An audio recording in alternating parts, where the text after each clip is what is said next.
מעשה כספים, פרשת ראה. Asset. These are not bundled up. So, no, but take one of each, and when you're done, bundle it up. Maaser, yeah? Asset, ek pot vat raicha. What does it mean? On Pasuk 22, you should take maaser on everything that grows in the ground. That grows every single year. What do you do with the maaser? Pasuk 23. You should eat it before Hashem in a place where He chose, which is the Beit Mikdash. This is important words, guys. The maaser of your, let's look at the English, your grain, your wine, and your oil. You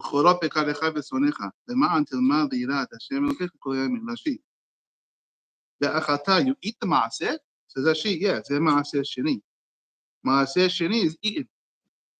We know maaser rishon, the first type goes to the Leviim. It says, and this one is maaser sheni, which is one you. Now, the only three items specified in the pasuk is your grain, your wine, and your oil, and so therefore maaser from different types of fruit trees would not be included in this pasuk. It would be added by the rabbis. You got that?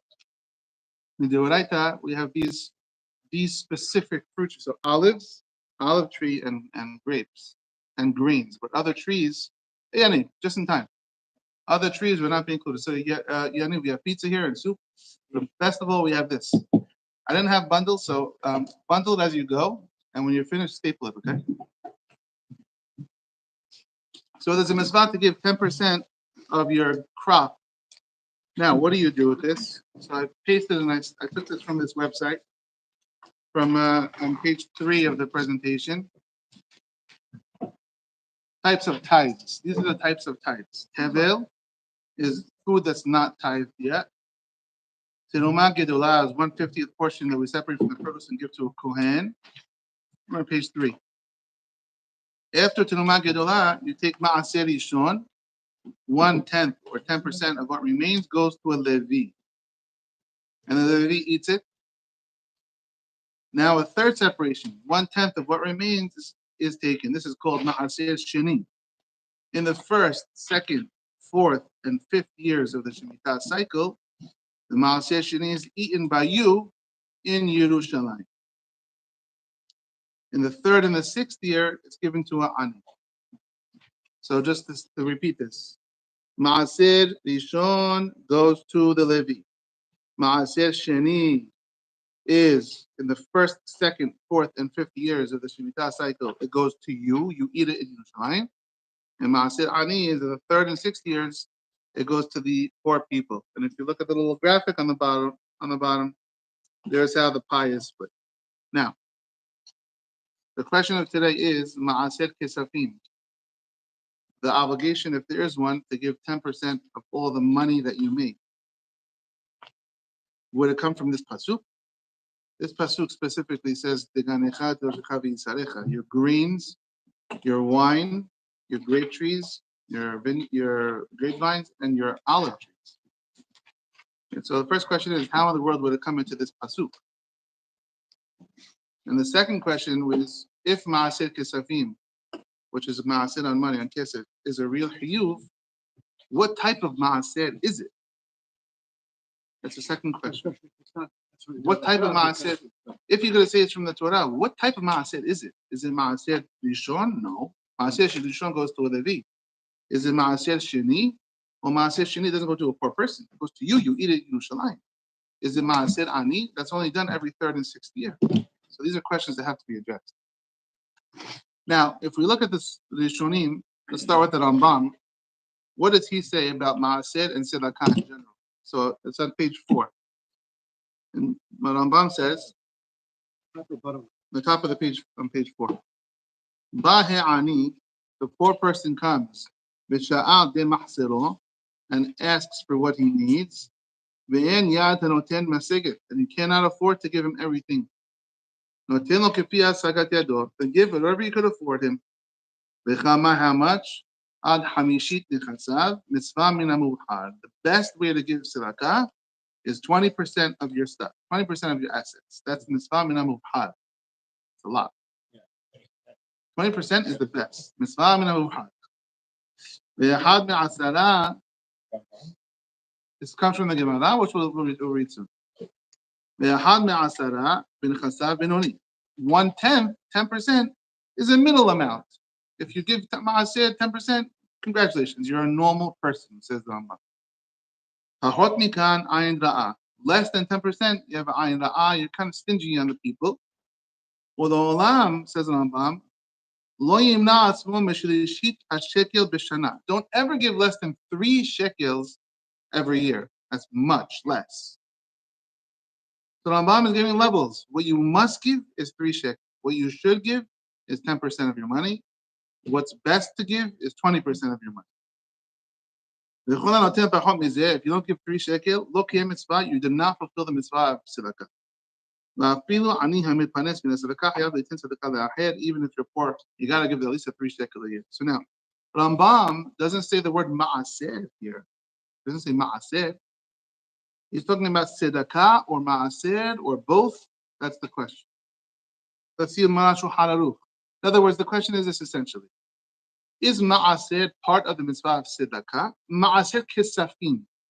Ma'aser on your money. Is that umbrella under tzedakah? There is a mitzvah to give tzedakah. Is ma'aser kessafim 10% of your money in the umbrella of ma'aser, of grains? Just like if you had an olive tree, you'd have to give 10%. And if so, why doesn't the Rambam break the two things? Why does it all sound like it's all one? That's an excellent question. That's a question everybody's going to want to know, right? Let's see Shulchan Aruch.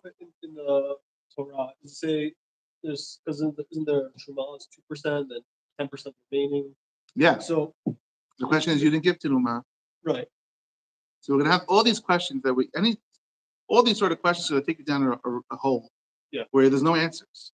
Because the standard practice we do, Ma'asir, these days that people do, how does it suffice? Again, how does it suffice? Like what I was saying, it's only after the Truma. You didn't take Truma, so should you deduct that amount first? You're taking it off everything you make. Number 2, like I asked before, what type of Ma'asir is it? Ani, Rishon. It's not Rishon. Is it Ani? It's only every 3rd and 6th year you should give it. Ma'asir Sheni. Then fine, keep it. What are you giving it away for? Go to Yerushalayim. It's very confusing, the whole thing. So adding to the confusion, Rambam seems to lump it all together. He doesn't say the word ma'aser here. He's talking about tzedakah. What does Shulchan Aruch do? And the Rama. This is where you have to pay attention. Just like Rambam said, if you could afford to it, it's a mitzvah to give him everything he needs. If you can't afford to give the ani everything, the same thing. Give 20% if you could. That's the mitzvah. 10% is middle ground. This 20% that we said, the first year from the principal, and then after that, you don't have to give on the principal assets anymore. In other words, it's not a tax on your estate tax.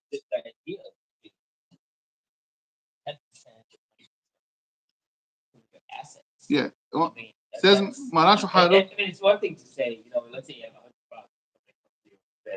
$100. Can I have 10? Can I get some money? And then you're like, okay, give $10. Yeah. Give $20. But on the asset, but Maran, but Maran's very clear. Only the first time you acquire the asset. Only the first, and it means paid off. By the way, we have to be very clear because we live in America now. Nobody has any assets. The bank has all the assets. Assets means you own it outright. If you own the house outright, Marash Haru is saying, the poor person needs no. So that much. No, so obviously don't give him something he doesn't need, but everybody needs. There's never going to be a lack of poor people. But mitzvah min hamubhad is to say, I want to clear 10% of 1 year of my assets. It's not a gain, it's not an estate tax every year. 1 year, and after that, only on the rent profit. But if you can't do it, you can't do it. It's only mitzvah min hamubhad. It's not an obligation. Now, look, now, does Maran Shulchan Aruch say the word ma'aseh? No. Maran Shulchan Aruch does not say the word ma'aseh. It sounds like it's talking about tzedakah. Which page are you on? That's Maran. That's Maran. He doesn't say the word ma'aseh. Yeah, you should. You want to take a break for a second? I'll keep talking. Now listen to the Ramah. The Ramesh Isla says, Haga. The Gemara we'll read in a minute. You should not give more than 20%. Even if you're feeling generous, you should not give more than 20% of your stuff because you're going to end up needing and then you're not helping anybody. Only this rule of limits only applies while you're living. On a deathbed, a rich guy can give away much more than 20%. Listen to this, Ramah. Don't take from your ma'aseh. That's the first time we saw this word ma'aseh in both the Rambam and Shulchan Aruch. It's the Ramah. Don't take from your ma'aseh the bar mitzvah to pay for a mitzvah. Okay, go on. Nerot the Beit HaKnesset. You want to sponsor the candles? Or she'ad the bar mitzvah. You want to buy aliyah? Says the Ramah. No, you can't use your ma'aseh money. Raki tenenu la'aniyim. You only give it to poor person. Ramah. Ramesh Isserlis. Who's talking about ma'aseh b'chlal? Maran Shulchan Aruch didn't say the word ma'aseh. It's talking about tzedakah. Why does the Ramah say this comment here? The answer is there is no Shulchan Aruch that says you must give ma'aseh on your money. It doesn't exist. It's only about tzedakah. And so the Ramah, he holds mitzvah. Ma'aseh kessafim is a mitzvah from the next page. Let's see. Sorry, so he holds. If I want to buy something earlier for Shabbat, According to the Ramah, you can't use the ma'aseh. are we holding that also? Whoa, we got that's a question we don't ask here. Not until the pizza's finished. Listen. Wow, So, but the Gemara says aser ta'aser. Let's see it. We're gonna read that Gemara right now. Where's no the up on Torah? Let's read the Gemara. Oh yeah. Where's the mitzvah for tzedakah? Tzedakah says all the time. Yeah. Give the poor person. This is poor people all over the whole Torah. Yeah. Now let's see the Gemara Ta'anit. Haytan Mudbet. Actually, we're only going to read the bottom 4 words on this page, but I put the whole page because there's a lot of goodies on this page. So maybe next week I want to come back to it and go backwards. But we're only going to start with the bottom 4 words. Rabbi Yohanan says, "My dichtiv." Turn the page. Now we're on page 6. My dichtiv ased te'ased. Why does it say ased te'ased? Ased te'ased is the first page we had in this booklet, the pasuk. Why does it say double lashon? Just say it once. Ased et kol tevuat zarecha. Why does it say tithe your tithe, tithe the tithe? Why does it say it twice? The answer is ased b'shpil shetit ashed. The second one, put the sin and make it to a shin. And so the pasuk reads, ased, give 10%. Te'ashed, you will become rich.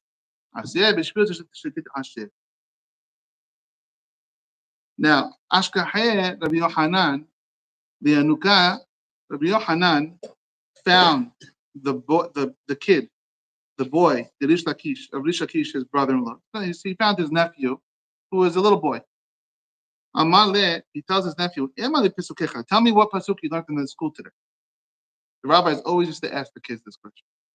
Amaleh, that's when the kids used to learn Tanakh.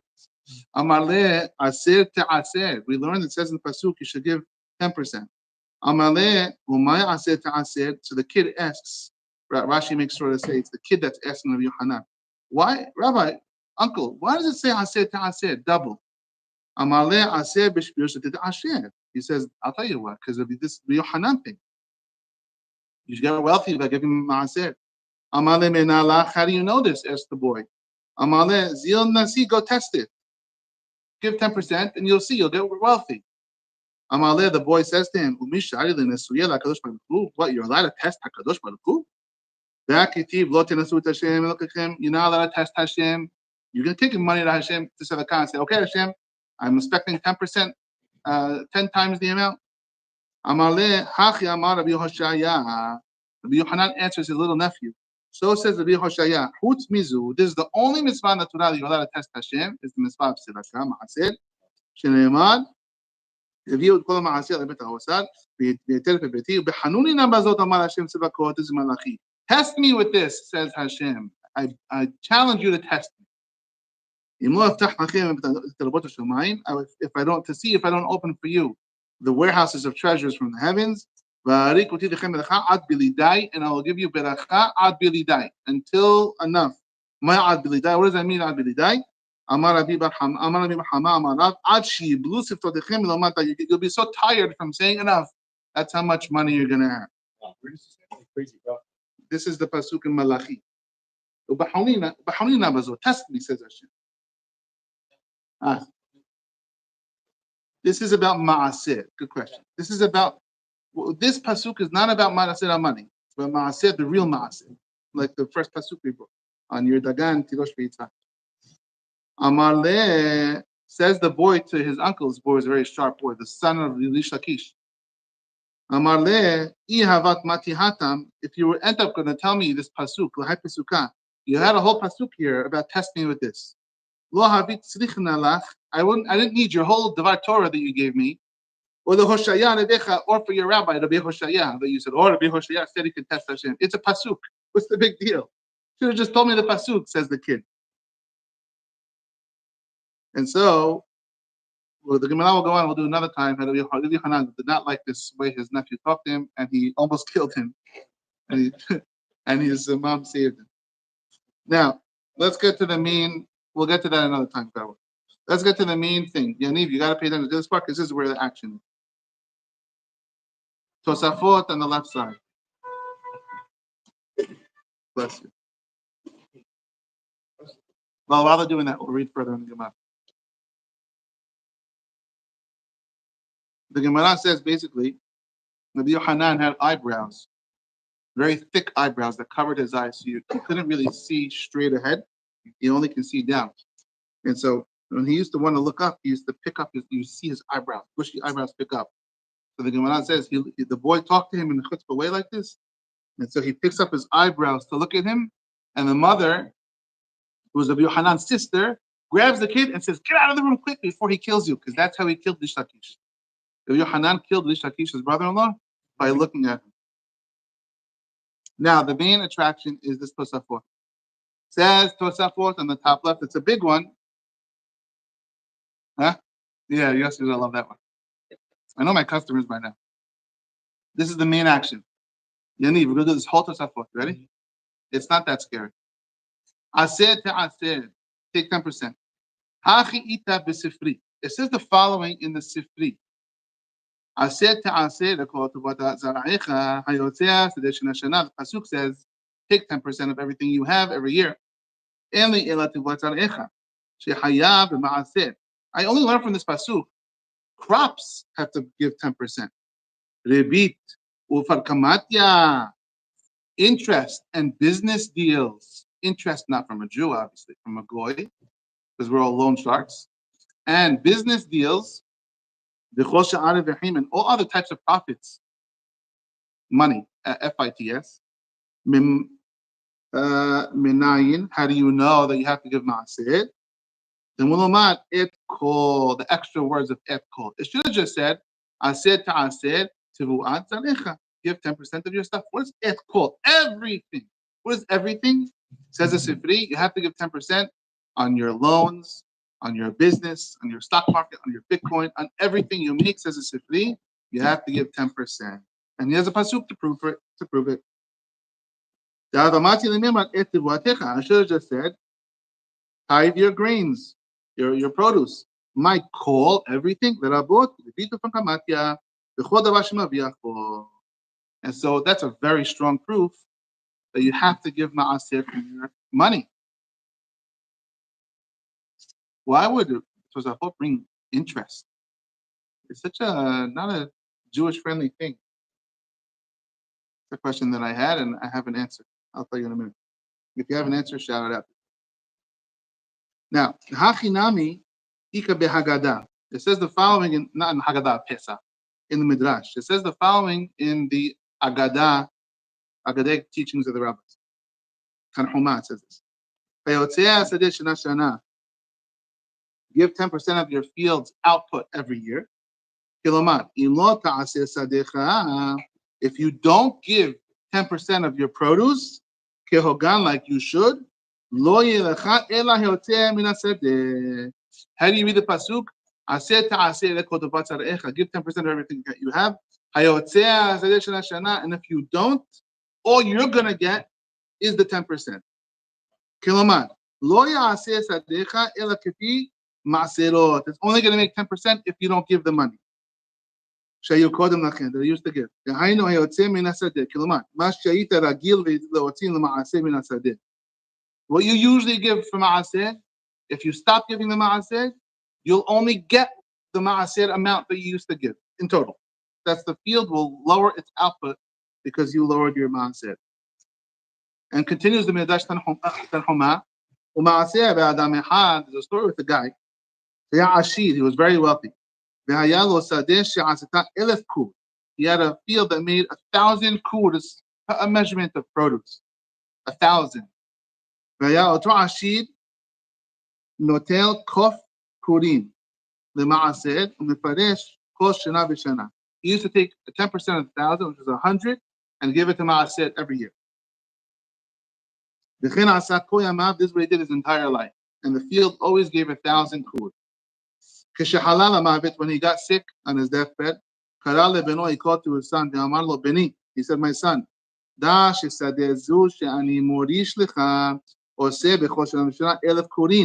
you should know this field in so-and-so place, which I'm going to give to you in inheritance, its output is 1,000 kurin every year.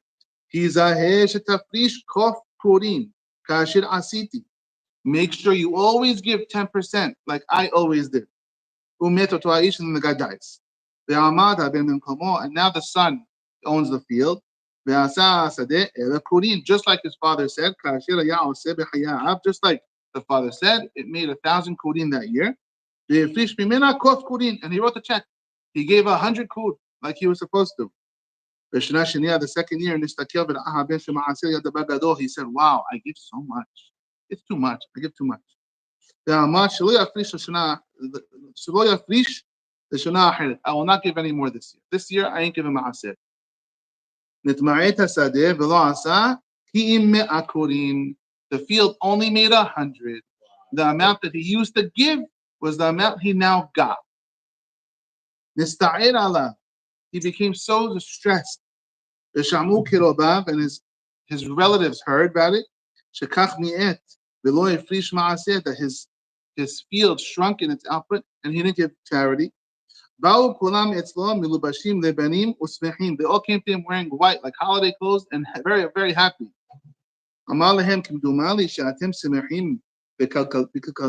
It looks like you're happy in my suffering. They said to him, we should be upset, like you? Why should we be upset? You did it to yourself. You stopped giving charity from this field.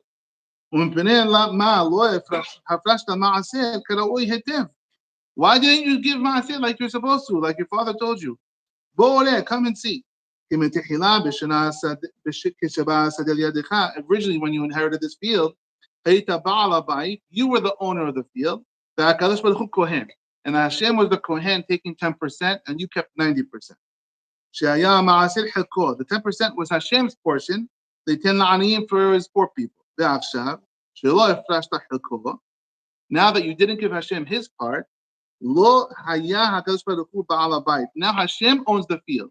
So he gets 90%, and now you get 10%. There's going to be a 90-10 split. It's up to you how you split it. 10 for you and 90 for Hashem, or 90 for you and 10 for Hashem. Now you're the Kohen. Congratulations. This is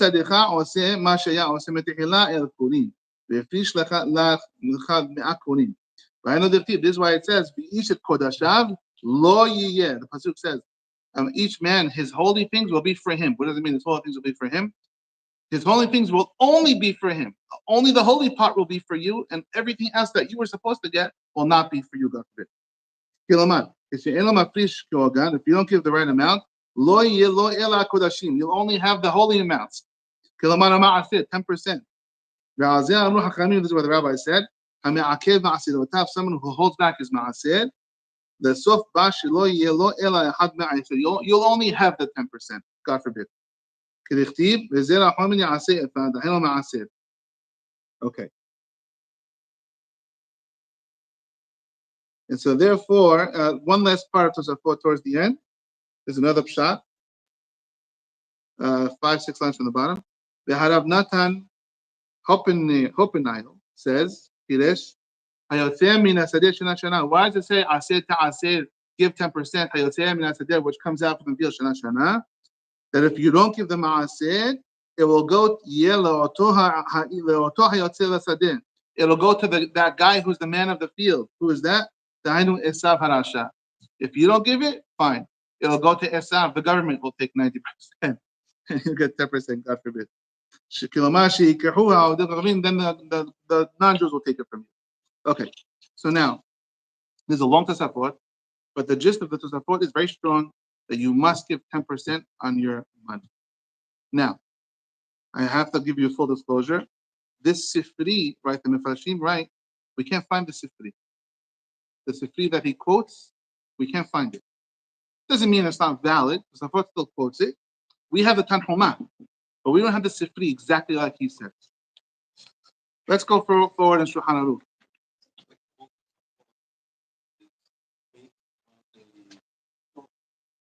The Midrash, the whole thing's the Midrash, basically.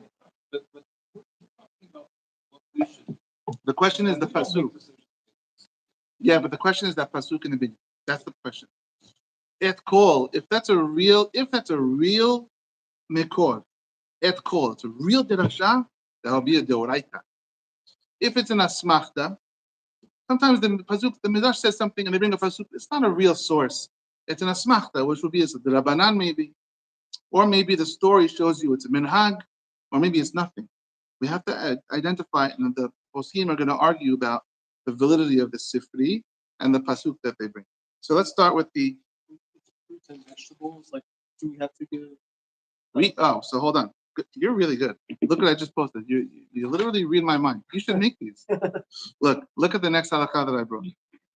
Hatirumot Shulchan Aruch Yoreh De'at 331. Hatirumot u'ma'asirot enam nohagim min haTorah ela be'eretz Yisrael. Tirumah and ma'aser is only in Israel. Ben mifnei habayit, ben shelo b'fnei habayit, whether the Beit HaMikdash is around or not around. U'nevi'im etkilu shiyu nohagim afil be'en shen'ar. Okay, Babel, according to the Nevi'im, Babel should do ma'aser also. However, Tirumah ma'aser. Look at Syria. See Syria. I'm skipping a little bit. Syria is a very special status. We'll talk about that another time. Bizman hazeh, next paragraph from Shulchan Aruch. Bizman hazeh, afilu b'makom shechaziko bo alei Babel, afilu b'mei Ezra, en chiyuv tirumot ma'aserot min haTorah, ela medivrehem.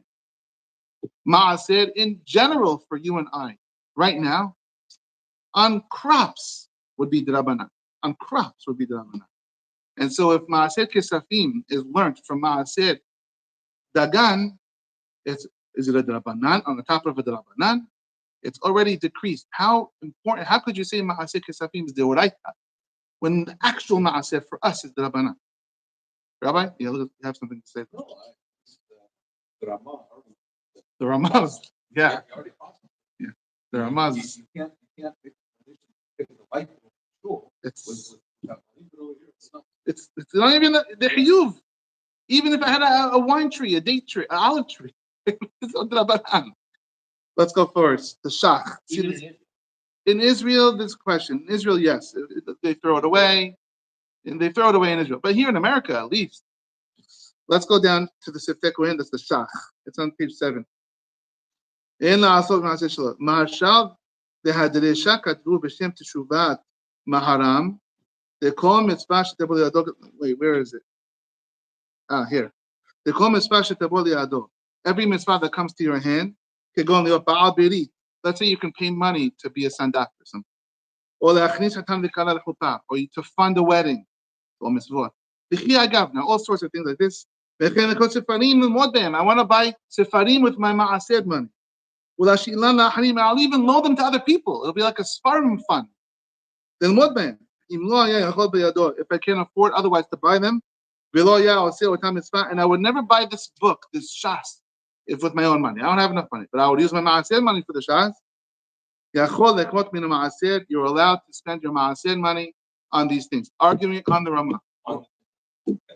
You loan it out. Yeah. It's got to be a real mitzvah. Yeah. It's not yours.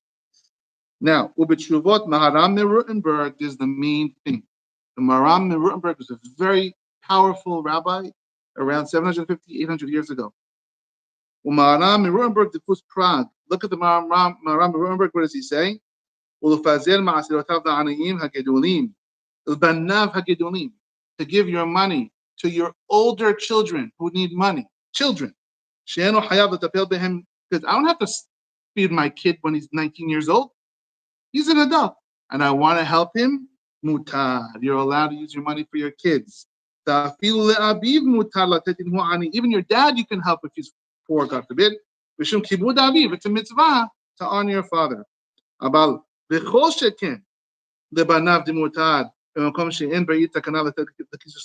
sure, if the children need the money, you can. Maharam Nuremberg was not very strict like the Ramah on Maaseh Kessafim. Look at the Taz on page 8. The Taz says,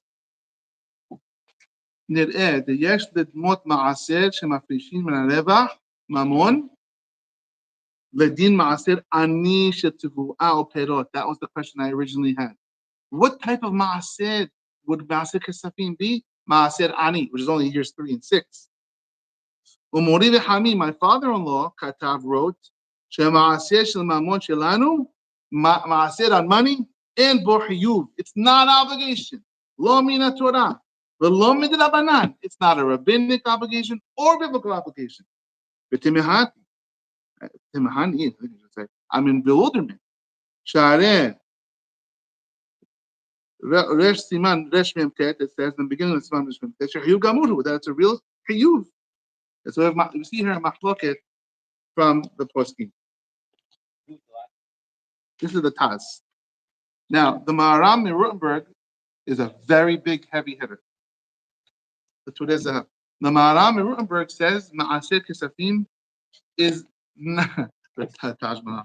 Maharam Rutenberg says Ma'aseh Kessafim is not a hiyuv, not midoraita, not midoraita. What is it with Tosafot, with the Sifri? You can say 3 levels.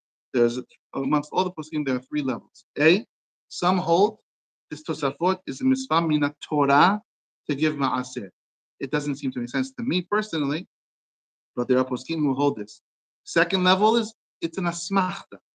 We use the pasuk just to stick in the halakha that we want to give. It's a drabanan. It's a chiyuv obligation for the rabbi. And the third level is just minhag. The custom to do, but you don't have to do it if you don't want to do the custom. It's a very it's all over the place.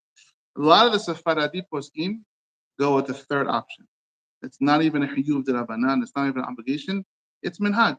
But don't forget, you have to give tzedakah. This is just talking about ma'aseh.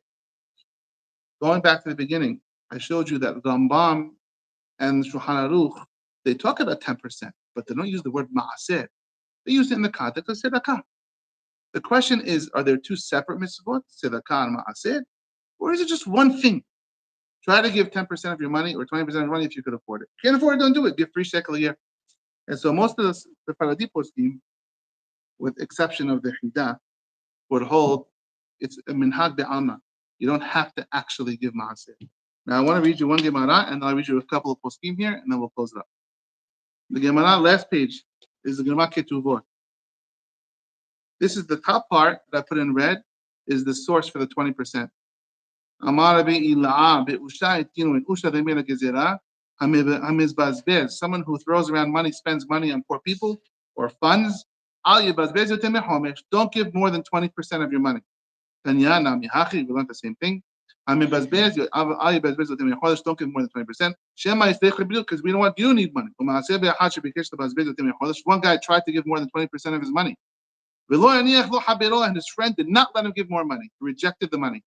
Imagine rejecting someone's contribution. Umana, who was the friend? Rabbi Yeshaver. Some people say that Rabbi Yeshaver was the giver, and Rabbi Akiva said, no, you cannot give that much money. How do you know this? In the beginning, everything you give me, I will give you. Also, aser ta'aser. It's a double ashon. 10% plus 20% plus 10%. would be maximum 20%. Look at the bottom red square in this gemara. The bottom red square says, Ashrei shomrei mishpat oseh tzedakah b'chol ed. How fortunate is someone who does charity in every moment? Says the Gemara. Who could do charity in every moment? Who is this pasuk talking about? That does charity in every moment. The rabbis in Yavne learned.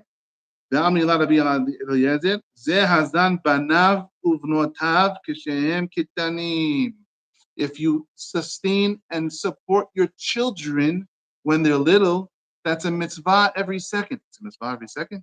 It's not your obligation. It says here it's a mitzvah. If it's a mitzvah, and there is such a thing as ma'aseh kessafim, why can't I just use that for that? It's a mitzvah. And so a lot of poskim take this and they say, really, according to halakha, from the ages of 0 to 6, you must pay for everything for your children. But age 6 and onward, according to the raw halakha, 6 and onward is called, they can technically go and support themselves, and whatever you're doing for them is a mitzvah. The rabbis made a decree now that it should be to the age of 15. However, the original decree, many poskim say, the original decree of 6 and under still applies to call it mitzvah tzedakah.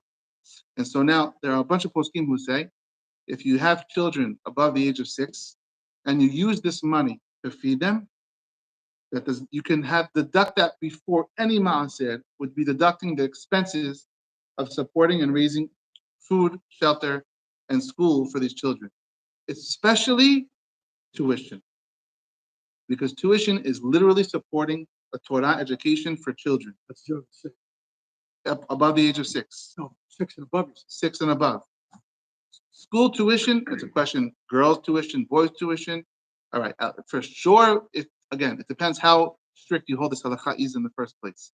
Ashkenazim hold it's much stricter than we are. Even if you want to say it's a chiyuv, you have your tuition, you're supporting a school. What's the difference if you wrote a check to the school with your ma'aseh money, or you wrote a check to pay your tuition? You're supporting a school. The kid's over 6 years old. Nachman Odia holds this also. They put it in the halakha yomit one day I saw. If your kid is in a religious school, they're teaching him Torah, he's in a Jewish school, that's fine. That's kosher. But for when you're getting something in return. Doesn't matter because we don't hold like the Ramah. The Ramah holds you can't get something in return. You can't spend the aliyah, the money in aliyah. The Sfaradim poskim do not hold like the Ramah. Get something in return. It's fine. You give me tzedakah. It's tzedakah. And so you always get something in return. And so the bottom line, I'll read you just a couple of highlights here, but I'll tell you the bottom line for Chavadia and many of the Sephardi poskim, not the Chida. The Chida is very strict on this. It's only on your profits. On your profits. Pay all your bills. Pay your taxes. Pay everything. What is your revenue, your extra surplus cash every month after you paid all your bills? That would be the amount you should take your ma'aseh from, whether it's for tzedakah, or whether it's, or 20% if you could, or whether if it's for ma'aseh. I want to read you a couple of just things over here. Does anybody discuss Taxes is theft. that? It's No, theft. but I mean, using it to help poor people. And maybe in Israel. Maybe in Israel. I don't know about here. I don't know what to I do. mean, your taxes, that is You like having a fire department. Yeah, part of it. Yeah, So it could be. So you don't mind paying taxes. It could be. I don't know. I don't know if You wouldn't want a fire department that only shows up if you all paid. I don't know if it. I don't know if it goes by the. I'm a little hesitant to call tax in SoCal charity, but it could be. I want to read you a couple of poskim here, and then we'll wrap it up. Listen to this. There's a couple of good ones here.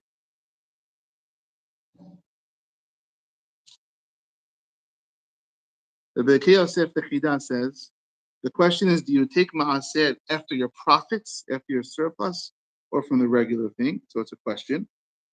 Now the Ramah we brought down, the Ramah is very strict. The Chida writes to prove from the words of the Ramah that he's strict, that you should not use it for buying things. And he says, to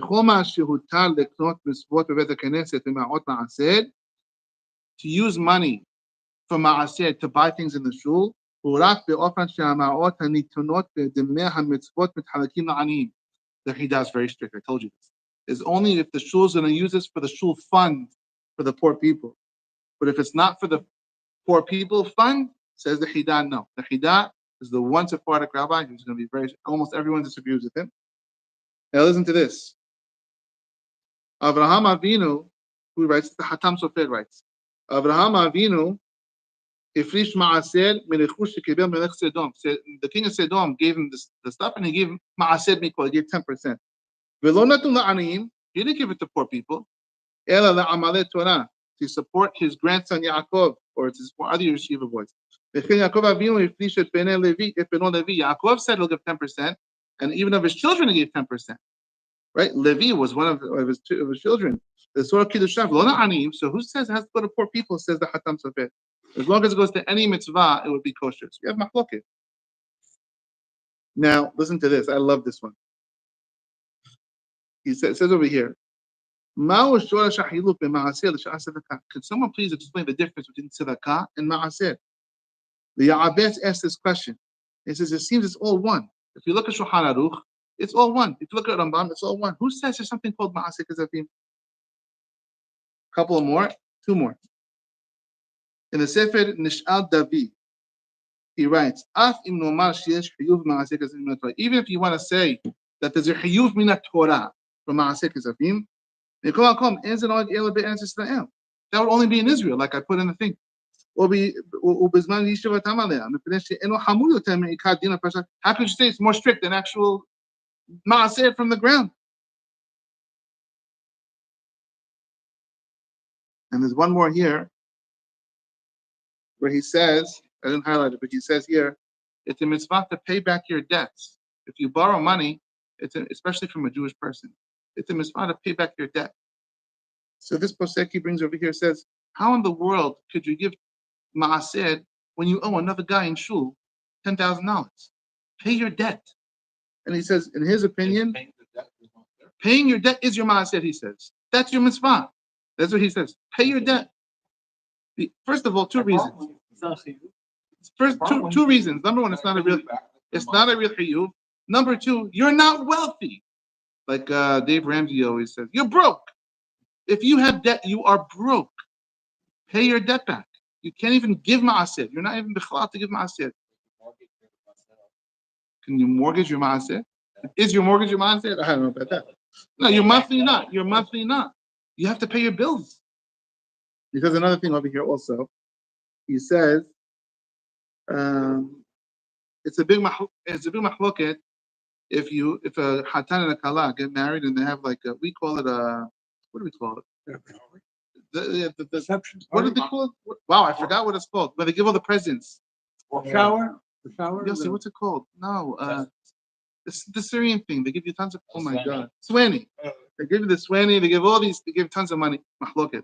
Some people hold, the Gra held you had to give, but many people hold you do not have to give ma'aseh on these gifts. Listen to this one. I love this one. Someone, I forgot one of the poskim here, says, if I have an olive tree, I love this one. This is one of my favorite ones. If I have an olive tree in Israel and I give ma'aseh, and then I give you some olives, do you have to give ma'aseh on those olives? No, because the olives already were maflish. Right, Rabbi? But sales tax doesn't. That's not ma'aseh. We don't. If I have a tree and I already give a ma'aseh, the whole thing's kosher. And so he says, the money that you got, you should give ma'aseh one time, and then when you made business with someone else and you took his money, it was already given ma'aseh from there. This is not a tax. It's not a tax. I know. Just because it's already you had an olive tree. Yeah. You sell olives, you make profit. Okay. Now you give your meister, your truma on the actual olives. But now you are selling those olives and you're getting paid money for it. Yes. And you're saying that money you don't have to pay any meister on because no, I'm saying the guy that got the olives, does he have to give ma'aseh on his olives? You buy olives in the store that already ma'aseh was taken off. that's why we say first, it's not tevel, It's you not can buy it. tevel. We Yeah. know the maaser was taken off. And I share you olives. You have to take maaser. So, and that would only count to it next, that would only count. That money is already such a great. I love this. But that would only count if you were given them. If you Doesn't bought matter. them- No. If you bought them, you don't have to. Exactly. Same thing. Right. Once the tree is tithed, the tree is tithed. Right. And so once my money is tithed, That's But And even I if the use tree it, I- wasn't- even if the tree yeah, wasn't- it's in the even chefsa. if It's not in the tree gavra. wasn't- the tree wasn't. If the tree wasn't, you have to And do it one time. bought olives from Then this you guy. have to do it. Like he's saying, chefsa gavra. That's what he's saying. But It's that's not on- income. Maaser is a mitzvah on the item, is what Ari's saying, not on the person. Otherwise, it's a Ponzi scheme that never ends. If I have an olive tree and I give Maaser, if I have Maaser, and if I have an olive tree and I give Maaser already, Right. and then I give you olives and you give him olives from that and you sell him those olives, it's enough. You don't have to give Maaser on all those things. Right. Same thing with money. It's a great svara. But- The but- money is already tithed by a Jew. If you're only learning this from the pasuk of Maaser and Dagan, it can't be more strict than the original. is that There why was never a requirement to give maaser on food that you received. It was on. Exactly. it was on stuff you grew. Exactly. So let's say there's a requirement. I know what you're telling, the money tree. I took the Yes. for the That's money. exactly the logic. So once this money has been koshered by one Jew giving Maaser, So is that why interest on me? that's why that's my answer. Why does it supposed to say interest? Because interest comes from a goy, it can't come from a Jew. So that money was never Maaser before. That's my shot. But I love. I'm so happy you the thought of it. reality is, I don't, you can use the word maaser, tzedakah, if the two things are one thing, but if you go out and earn money, go to a job, get paid, your $100,000. Okay, so you could say, well, the owner of that business already took maaser on. Yes, the same thing as the olive tree. Adam, you can't. What is the rule that we read? It can't be stricter than the original. No, but it's not- And what then do you you do don't. then? What do Then you you do? don't. How could the halakha be stricter than the original halakha? but how can What we does he- assume that all No, money that you everybody love that earns, one, but how can we assume that all money that everybody works, you work you for can't. the school? Don't. Let's say you say, "I'm about to buy this from you, Adam. I'm buying an insurance policy. I'm telling you the money I'm giving you. I already gave maaser on this money. Why in the world should you give it again? But that's where you give tzedakah. Now it is. Tzedakah, yes. That's why you give tzedakah. It's a great tzedakah, and that answers the big question. Why does the Torah say? How do you know you have to give interest? Interest. Because you're only getting from non. Because interest only comes from not Jews. I love it. So you're saying that maaser and tzedakah have to be totally different things, because if you're saying that all money that anyone earns is not subject to maaser, If but it is. if you hold maaser as a real thing, you don't have to hold it as. To support Maran Shulchan Aruch and Rambam, don't say maaser kessafim. Even if you want to hold it's a real thing, how many times do you have to give maaser of the same dollar? Olive tree would be one time. Right. Because that's actually, how do you know? No, First of it's all, on the item. So you should never have to give masa ever. That's a great question. Huh? But reality is, you can't know where all the money came. If you're only dealing with the Jewish person. Let's say you knew, Right? and I give you maaser money already. I already gave maaser on my money. So the babysitter doesn't have to pay. Why should they? If it was a tree, she wouldn't have to. No, money didn't change. Tax on. It's on, like he said. So that's be the exact dollar that I give my. It's on the $100 chefsa, not the gavra. Maaser is not a. It's not on you. That's what I'm Every saying, time money you buy an is olive in changeable. Cambridge, you have to give maaser on That's olive. different because you have all the same olive. This olive is the same as that one, but a dollar is the same as this dollar and one of my bank account. It's on the tree. If I give myself and then I give you $10 for my bank account, that's not myself money. Okay, listen. The bottom line is this. Acham Ovadia is very lenient on maaser, as most of the Sephardi poskim, and we don't even hold the maaser. It's not even the Oraita. It's not even the Rabbanan. It's a minhag de'am. It's a minhag. This is probably why Maran Shulchan Aruch and Rambam don't say the word maaser. Now, should you give 10% or 20% of your money as tzedakah? Yes, you should. That's called tzedakah. That's not called maaser. Maaser is only on dagan, tirosh, and yitzhak, on grains. And so that's not maaser, it's tzedakah. It should be very encouraging of tzedakah, and you'll be blessed. One last shot, they say. Then what do you do with this hotos hafot here? We don't hold the hotos hafot, throw the hotos in the garbage. And so I forget who says it, and he says, you know what the Maram Nuremberg would hold? He's the one that holds there's no maaser. He would do this hafot. The hotos hafot. I thought you were going to say that. Maybe you were. He says this hotos hafot is not telling you The Sifri is not telling you there's an obligation to give Maaser Kessafim. Minayin, how do you know? How do you know you're blessed with the guarantee of the wealth if you give Maaser Kessafim? It's only on the blessing. This whole Tosafot, the whole Sifri says, how do you, I only know for trees. How do you know that you have that Maaser? I said works on Kamatya and Ribit. How do you know what? Not the chiyuv. Of course, there's no chiyuv. How do you know the beracha, the guarantee for wealth applies there? It's a beautiful way to understand the support. So we hold it's not everyone should give tzedakah. Don't stop writing the checks. But maaser kessafim should not make you poor. You should pay off all your bills. If you have children in school, for sure, you should have profit left over, surplus. Feel free. Now, if you've been giving maaser kessafim and you want to break it, you need a challah that says you really should do hatara. And say from now on, it's only bili neder. How much do we charge for That 10%. We charge 10%. If Shula says bli neder, don't stop writing the checks. We'll take questions after and have a nice night.